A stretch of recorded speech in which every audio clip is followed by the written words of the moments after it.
Hi learners, do you know that? Around 1 billion Parle G packets are produced monthly, which are further sold in 5 million retail stores across India. However, it's believed that if the monthly production of the biscuits is stacked side by side, then it would be enough to cover the 7.25 lakh kilometers distance between Earth and Moon.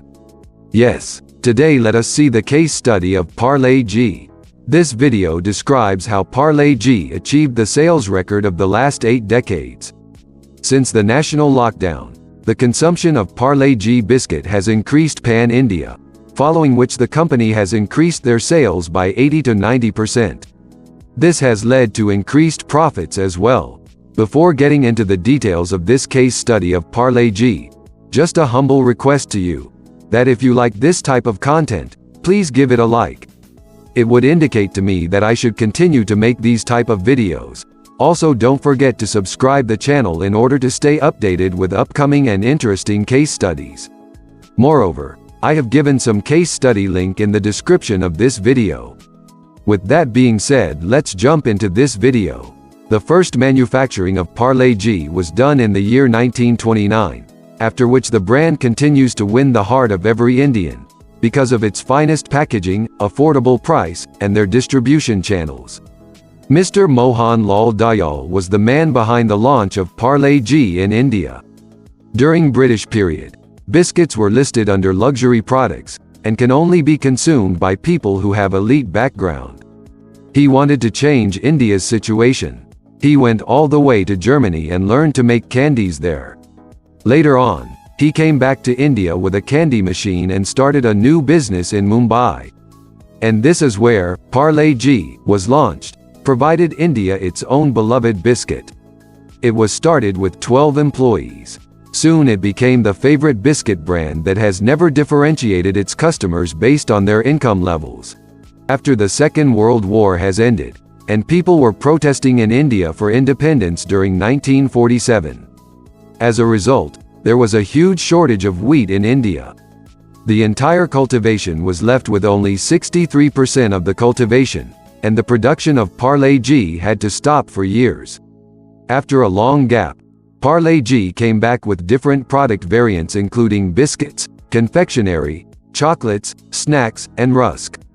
In 1956, Crack Jack was India's first sweet salty biscuit to be launched by Parle. In the same year, Parle also launched Hide and Seek and 2020 cookies as well. Now, it's a 80-year-old biscuit brand, and currently has 130 factories all over India. The Parle G brand falls under the affordable value category. It holds 1/3 of the total industry revenues, and accounts for over 50% of the volume sold. Parle G registered its best sales figures in over 8 decades, during the COVID-19 lockdown period.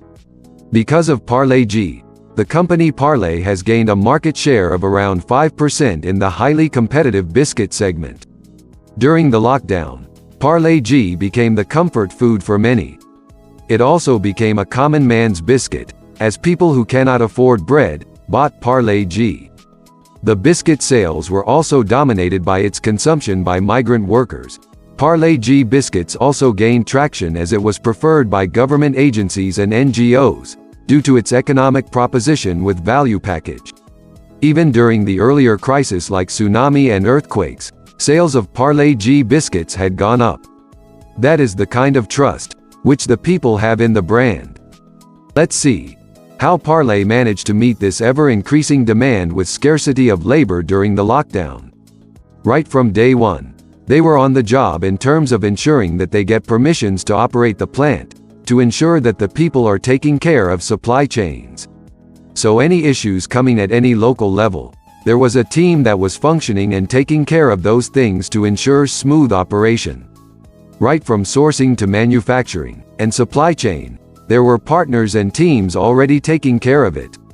A big challenge was a scarcity of labor, and the government additionally declared that offices will not operate with more than 50% capacity. So, depending on how a particular zone is affected, they had 20 to 40% laborers. To inspire and get laborers on board, they had to make them understand that it was not just a commercial activity, Rather, it was food security of the country because of the sheer volume and consumption by people. The lockdown has pushed even a traditional brand like Parle to embrace digital and explore the options available to reach out to its customers. The brand shifted its lion's share from TV to digital during the lockdown, because there was no fresh content on TV, and on the other hand, there was a disproportionately higher rate on digital.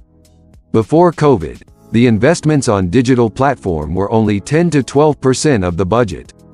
During the initial part of the COVID, many companies invested almost 1/3 of the budget spent on digital. Now within a year or two, Parle also invested almost about 20 to 25% of the total advertising spend happening on digital.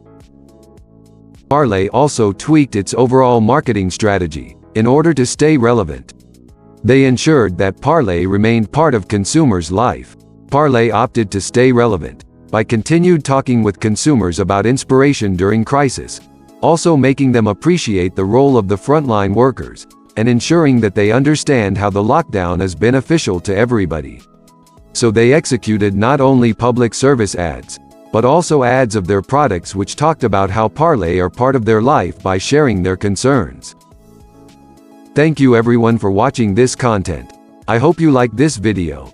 Then please give it a thumbs up. That would mean a lot to me, and do not forget to hit the subscribe button.